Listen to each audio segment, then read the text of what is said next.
Hey guys, welcome to Admit 3, where we discuss all things movies, media, and television. I'm Laura. I'm Kurt. I'm Rob. Thanks for tuning in. Welcome back to our coverage of The Last of Us. Today we're discussing episode 8, When We Are in Need. The penultimate episode of season 1 introduces us to a mountain community under the leadership of a preacher named David. The community is struggling to get through the winter as food is in short supply, and unbeknownst to them, what little meat they are being fed is mostly of the human variety. While David and his right-hand man James are on a hunting trip, they encounter Ellie, who is willing to trade a deer she hunted and killed for a bottle of penicillin to aid in Joel's recovery. However, David reveals to Ellie that one of their men was recently killed by a man who was traveling with a girl around Ellie's age, and although he lets her escape with the medicine, he and several men set out to kill Joel and bring the resourceful Ellie back to their community. The season is almost over, guys. What did you think of episode 8? What did you think, Rob? I was gonna say, what do you mean? I went first like the last two times. It's Rob's turn. I really enjoyed the episode. I feel like it felt a little, quick, like fast-paced. Like they fit a lot of story into, what was it, like 45, 50 minutes of showtime. And I don't know, this whole like story arc just seemed like it started and ended so quickly that it seemed like it should have been at least like a multiple episode type deal. Like what was it, like in episode 2 or 3 with that like the people or whatever who were searching for that little kid? That was like a 2-3 episode thing, right? Yeah, at least 2. I think it was 2. Yeah. It like started at the end of an episode, but then went to. That also went episodes. very quick because they led, what's her name, Kathleen or something Kathleen, like yeah. that? Yeah. Like stacked her up to be like this super villain, and she literally died the next episode. So Yeah, and I feel like that one had the same issue where like the storyline just moved so quickly and wrapped up so quickly. I don't know if that's just because, that's how it goes in the video game and they just want to try to fit as much of the stuff that happens in the game into the show as possible. But like it just seems like we get from like the starting point of this story arc to the end in like a flash. Like it's just over like instantly. I would say that that's my gripe with the episode also. It's just that it feels like they, like you said, like they fit an entire storyline into one episode and didn't really give that storyline room to breathe. And that's kind of my gripe with the season as a whole. We've seen that like it's moving from thing to thing so quickly that you don't get a chance to really sit with it before you're on to the next thing. I wonder if they're almost doing that intentionally, because when you're playing a video game, that's usually how it is as well. And I'm sure it is intentional. And I think if we had played the video games, maybe that would land better with us as viewers. But we didn't play the video games. Right, yeah. As I've I mentioned, almost I kind of guess want every to play the episode video now. game. I feel like after every episode, I'm just like, I'm gonna play the game. You only gotta wait 3 more weeks and you'll be able to. Despite that gripe, though, I do think this might be my favorite episode overall. I don't think it's a perfect episode, but I really love the tension in this episode between David and Ellie. Once Ellie is captured and she's, in a makeshift prison cell, basically, and he's being very creepy and very much like a pedophile. She, takes all of his abuse and, remains tough, even though she's, clearly afraid. She throws things back at him. She breaks his fingers, ultimately hacks him to death with a cleaver. I almost kind of wish they would have drawn out his death a little bit more, because he's a sick piece of shit. He is a sick piece of shit. And the actor who plays him, I wish I had his name in front of me, was fantastic. He was so good and creepy as that guy. And even so demented. And it's kind of a shame that he was only in one episode, because I think so far he's been the best villain on the show. Yeah, but I'm glad that he's not, because I would have been pissed if they kept this fucking creep alive for any more length of time, because I just... Ellie's like, what, fucking 12? think she's 14. Yeah. Not that makes it Still. any better. Either way, she's a fucking child. She's a child. And he's like, I love it when they fight back. Haven't you gathered that already? Disgusting. I wish Yeah. he burned alive. I mean, he's burning dead because the place is on fire. But I know, but he got hacked, which he probably he got hacked a bunch. yeah, I know, but still, it didn't do enough justice. Another thing I really liked about this episode was, Joel's finally got some life in him, which means that other people have some death in them, because once he realized that Ellie was, taken captive by these people, he really went on a fucking rampage, and he was very brutal about it. He was talking about, like, kneecapping a guy, like, Yeah. taking his kneecap off. And I love how even after, like, he pointed out to where she was, he's like, he knew that they were a part of Yeah. those people that attacked him back at the lab place. So he's like, "You're not living." And I love when he grabbed with the pipe or whatever. Yeah. He's like, he told you what he wanted to know. He's like, I believe him. Yeah, Just and beats him to death. smashed him. I'm like, yeah, Joel's back. Yeah, I think that was Half staff, but like in the past few episodes we've seen like more of Joel's softer side that he's like been, slowly bringing back. And then in this episode they really showed like what he probably was more like back before he met Ellie and everything. yeah, but they're showing you what he'll do to get to her. Yeah, to help her. Yeah. And I love when they reunite at the end. He's like, I got you, baby. Yeah, he's like patting her head. my God. Baby girl. How many women do you think are like rewinding Joel saying baby girl? I got you, baby girl. Oh my god, that whole Pedro Pascal daddy thing is like everywhere, and it's weird. But you're into it. I'm not I'm into it. not into it. We'll never be into it. I don't get the whole daddy thing, but that's for another day. I was listening to like an interview that had Pedro Pascal in it, and they were asking him like if he ever listens to like or goes on Twitter and looks at like heartthrob tweets Yeah. when he's feeling down. He like starts breaking, like cracking up, and he's just literally like laughing so hard. And he's like, "Yeah, I absolutely." Do." Yeah. And just the way he like couldn't like barely speak because he was laughing so hard was just so Yeah. awesome. I believe that was the Vanity Fair, like they did the lie detector testing. I Yeah. believe he was hooked up and he knew that it would show that he was lying. They also have these things where they have celebrities read their thirst tweets. Yeah. Yeah, I've seen that. Yeah, and he was reading a bunch of those, and that was actually funny. I didn't see that one. I I thought don't want to.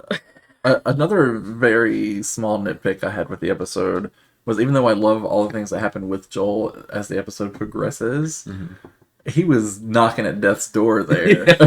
Like for most of this episode, even. Yeah. He was like- couldn't even barely open his eyes. He was so white. He looked like when E.T. was like about to die. And then somehow he's trekking across. Yeah, that's somehow The town. he's trekking across the town and killing everybody. Torturing Yeah, people. torturing It's people. that penicillin. Fucking Works guess fast. so. Penicillin injecting straight into the wound.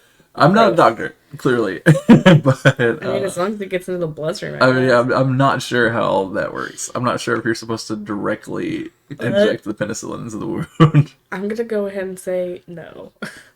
Let's But- try it. I've got like a scratch on my leg. It's some Also, penicillin. another qualm I have with this episode is that they kill the fucking horse. Yeah. I don't get it. Leave the animals out of it. That horse, they had to have been down in that cellar or basement for a couple days, right? Yeah, maybe it's putting the horse out of its misery because Yeah, it that doesn't horse, have that any horse had to have been food. starving to death already. But really, I don't.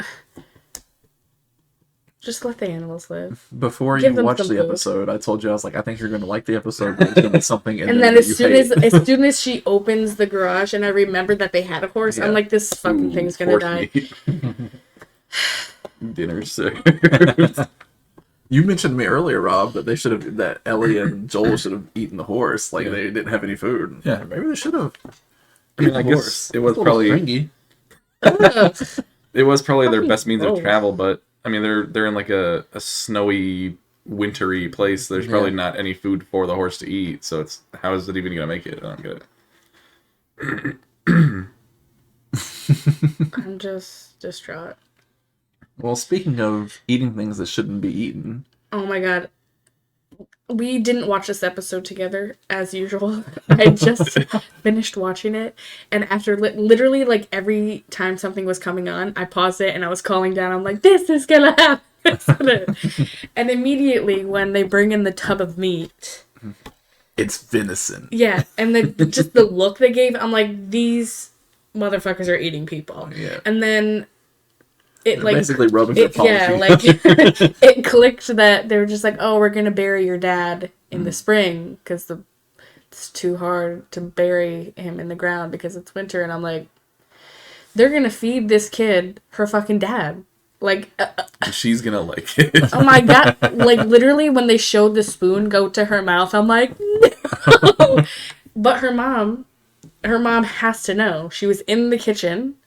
She was helping the cook. She fucking knows that they're eating people, and she fucking knows she was eating her husband. Well, what if she just actually thought it was venison? No. Didn't you see the side eye she gave that guy when he said it's venison? Do you think she would have willingly ate her husband? She was willingly eating other people, so How do you know that? because they said a select few people. That doesn't mean she was one of the select few. By the look she gave and the hesitancy when she was about to eat it herself, she knows. Go rewatch the episode, and I'm gonna tell you, she knows 100%. I know that when Kurt brought it up when they were like, what's the guy's name? Daniel? What, David? David. That's Yeah, it. David. David and James were outside talking about like how much food they have left or whatever. Kurt brought it up, and he was just like, "Do you think they're eating people?" And I had suspicions, but I wasn't like completely confident about it. But then once that scene happened where they're all sitting down in the dining hall and they're all eating, and David is just like watching everybody's reactions to eating, I was like, okay, yeah, they're definitely eating people. Yeah, well, one, you can see the woman's hesitancy eating it, and you can also see James, like, put it in his mouth, and he's like, because he knows he's fucking eating a person. And I don't know if you realize, but David's plate is hefty. It's the biggest one in the room, and he's eating it, like, all jolly as shit. He likes long pig, I guess. I don't know. He's a sick, twisted individual, and I'm glad he's dead.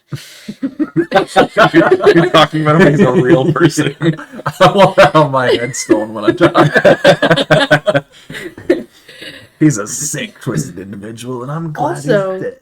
yeah, backtracking to that whole scene, if someone ever backhanded my daughter in front of me and then offered his hand to pick her back up, like, oh, yeah, you deserve that because I was speaking and you spoke out.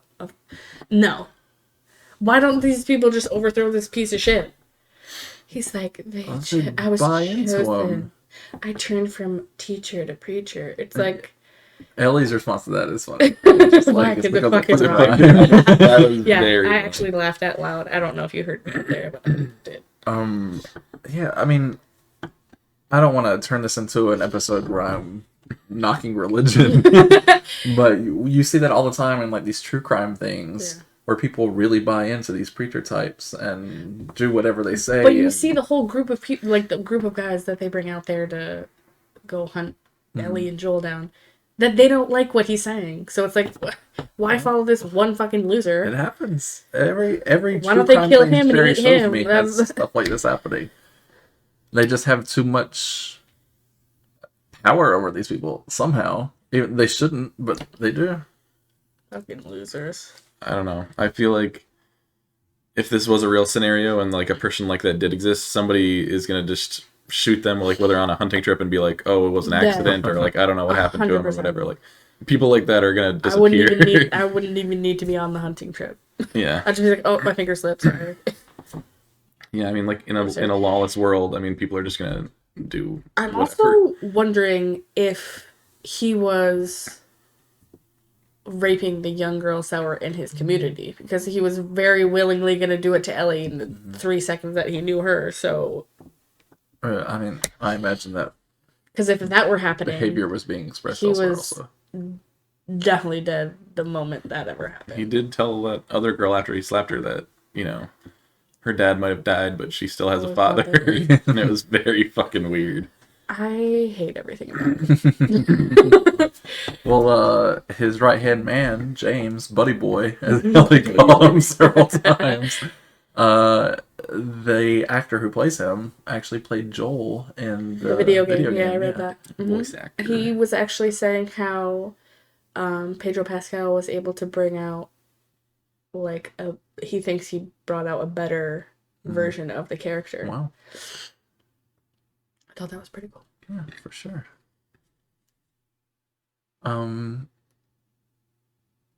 I know we've discussed our foods of choice in the apocalypse, but if you had no option but to starve to death or eat a person, are you guys chowing down or?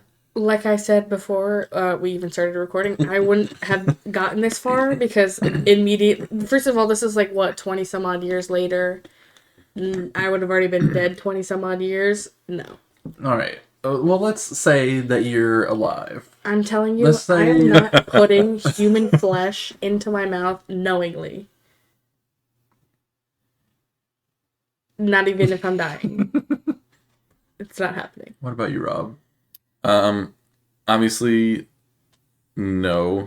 But you've seen all these. Like, Are we just saying that for the podcast? No, I definitely don't want to eat people. I can tell you that 100%. Blink twice But- if you're lying. But you've seen all these survival stories of like, plane crash survivors and like, stranded people or whatever, where if people do pass away, they will eat like the dead people. what I'm saying is, okay, let's say you're in a plane crash. You eat the person. You're still dying. I'd rather die. Those people in the plane crash actually were Yeah, rescued. sometimes they are rescued. No. I couldn't I couldn't ever live knowing that I've eaten another human being. Yeah. I mean, I agree with you. It's a repulsive thought. It's something that obviously. Could you imagine if we already have? What?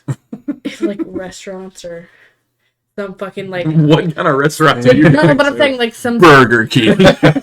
some sick sadistic person like chef is like bringing in his own like little freaky stash and like mixing it in. Could you imagine? I don't think they allow people to bring in that. No, I'm saying it could be in like their bag and you would never know. Be in their bag. Yeah, A duffel bag? any kind of bag. I feel like that's a reach for sure. My main point I was getting through the whole, survivor stories and everything is that, like, of course, when you've got, a refrigerator full of food and cabinets with food and everything, we could drive down the road and pick up food if we want. You're going to say, no, I would never do that. But, like, in a survival situation, if it's been days without eating, who knows what you're going to do? People are going to do whatever they can to survive. And if it's eating a dead person, maybe that's what it's going to take. I don't know. Won't be me. All right, let's put you to the test. We'll chain you to the wall. Give you 3 days. 3 days. Let's make it a week. No water either. Yeah. I would die. Well, that was the joke. All right. Anyways, you didn't want to be there for the apocalypse anyway, so no water for you. Also, I just want to shout out the makeup artist for the show, for whoever did Pedro Pascal's makeup during like his being on death's door, because he absolutely 100% looked like death. Yeah. So, props to you. Absolutely looked like he was dying for real. He didn't have a shit. And his wheezing breath. Yeah, he really sold it pretty well. That's just how we normally forget. I do have to say for me that this is probably my second favorite episode so far. Your first being episode 3. Yeah. Okay. That's cool. I feel like Ellie's a badass bitch, and she got to show a lot of that She is. in She's- this episode. Bella 'cause it was- Ramsey is yeah. fantastic in this episode. Now I'm gonna have to go back and watch Game of Thrones to see how she's in that. I've only seen the first season of Game of Thrones. I think she's in season 6, 7, and 8. I've seen like the first 3 seasons of Game of Thrones, and then it was like, this is kind of boring. It was like the same thing every episode. So is this so far. I did see a meme earlier about how there's basically like no zombies in this show. I mean, Yeah, What are we that's on, true. We haven't episode- really seen any since This was episode 8. episode 8, and we've had maybe like 3 episodes with zombies in it. The first couple of episodes, there were the zombies. Then they were sparingly used for a while until Kathleen's death episode. We saw a shit ton of them. But I don't think we've seen any since then. I mean, last Since week's what are they mall called, episode, bloaters? there was one in the mall. at Yeah. last week's Yeah, that episode. was a flashback episode, though, Yeah. so it's kind of... Literally one. So yeah, we haven't really seen any since the bloaters. So do you think the last episode they're going to go all out Like with zombies, or they're going to by lean into the more bloaters character-driven? and Slakers. Because I'm fine. I know I was saying that I saw the meme, but I'm honestly not opposed to them, leaning more into the characters, because I feel like that is the interesting part to the show. For me, I so. for sure think that my favorite episodes so far have been the more character-driven stuff. Except I really did love the episode where it was all out with the zombies too. But the episode where they meet Tommy, I really loved that character-driven stuff. And this episode, we're gonna start fighting about Tommy again. I just wish there was more like of a balance of like, you have the best of both worlds. Yeah. The heartfelt stuff, feel good stuff, but some. Apparently, next episode is going to be divisive. Yeah. Yeah, according to Bella Ramsey. I can't wait to see what happens. I have no idea where it's going. I know that next week's episode is like 45 minutes long. It's the shortest episode of the season. Yeah. So That scares me. I'm like, is the finale going to be lacking because it's the shortest episode? or maybe it's just going to be so balls to the wall that it feels like a relentless 45 minutes. Yeah, I don't know. Either way, Hopefully they don't let us down because I feel like it's been pretty strong thus far, and I hope the finale isn't just like, I feel like they got to do like another time skip or something, because I don't know how they pick up from where they left off last episode yeah. and wrap up the whole season. I don't know how that would work. that's another small complaint I've had with the series so far is that it doesn't feel like there's really a means to an end with the season. Like, it doesn't feel like next week is the finale. It doesn't feel like it's been building toward a conclusion. So That's because they're going to hit us with a major cliffhanger. well, that's what I'm thinking, is that it It's will gonna probably be like end on a nothing is- cliffhanger. Finished at all. We don't know how the game ends, obviously, but I feel like they're probably just not going to complete the game in Yeah. this season, and that the rest of season 1 will be, the season 2 will be the rest of the game. But who knows? Guess we'll find out. It almost kind of like reminds me of Poker Face, how it's like every week it's like a new villain of the week, a new like story, like Yeah. and I mean they're both great shows, good episodes, but still it's like we started off so strong in Poker Face with like they introduced a good villain and backstory, and then we haven't. I guess they kind of teased it at the end of the last episode for Poker Face. Yeah. I don't want to go into it too much because I think we are going to do a season. Yeah, we're going to do recap a for Poker season Face, recap, but- yeah. And we'll have Sherry back for that one. She's very excited. Yeah. Yeah, I can't wait to see what happens next week. I'm very excited. I think overall the show's been very solid, Yeah. very consistently solid. I'm like already sad that it's gonna be over. And it better not take fucking 2 years till we get to season 2. It probably will take 2 years before we get season 2. But we're gonna have to Find a new show to find a new show to watch. cover. Yellow Jackets is coming back. We haven't watched season 1, but I've heard it's great. Maybe we can catch up on that. Barry, the final season starts next Yeah. month. We gotta get Laura on the Barry train. I think you'd really like it, honestly, Laura. It's one of my favorite shows of all time, probably. I'm telling you, Laura, you would like it. I know she's giving. You guys can't see because we don't have any cameras, but she's giving a look to us like, yeah, whatever, rolling her eyes. But she definitely would like it. So what scores do you have for the episode, guys? I would give it a solid 4 out of 5. 4 out of 5. Not bad. What about you, Rob? 3.5. 3.5. Just say Yeah. you hated it and move on. No, Thanks I- to the heart. I feel like it was a solid episode. I feel like, it had a couple issues with the pacing. I didn't hate it, but I didn't absolutely love it, like some of the other episodes I've seen in this series. So I'm gonna have to give it a 3.5. I'm gonna give it a 4.5. Whoa!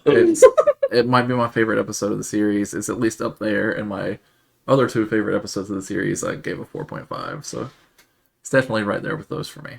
Really loved it. A few small gripes, but overall, thought it was very solid. All right. I Well, can't wait to see what they have for us for the finale. So tune in. You don't want to miss it. that's right. Next Wednesday, rather, for the finale of The Last of Us. And also, Monday, we're going to have kind of like a special, double feature type deal. We're reviewing 65 and Scream 6. We're going to have them in separate episodes just so it's a better viewing experience, so you don't have to go through one to get to the other. So Yeah, we talked about the day without you, Laura. Sorry. I didn't agree. we're going to still record them both back to back, but we're just going to have them split up so that, Yeah, we'll see. well, if somebody only wants to listen to the Scream review, they don't have to go through 65 and like scroll all the way through or whatever. It's the same thing, except they're just split up. We're still doing the same exact amount of recording and everything, because nothing else is changing. We called it a double feature. It basically Yeah, is, because normally we only release one. I don't care. I know. Well, wow. Thanks for tuning in, everybody. See you next time. Bye. Hey guys, be sure to follow us on social media. We are at Admit3Pod on YouTube, TikTok, Twitter, and Instagram.